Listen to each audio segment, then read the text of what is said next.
Molt bé, un cop ja sabeu on hem quedat, on és el punt de sortida i a quina hora iniciarem la ruta, doncs us vaig explicar els diferents trams de la ruta de la Caragolada 2022.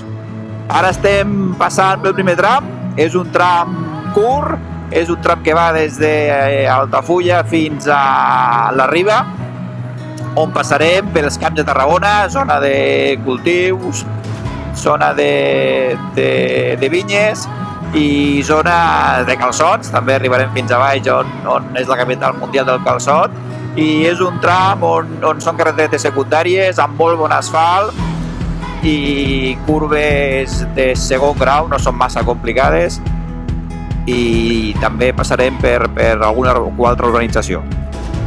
El primer tram no té massa complicació.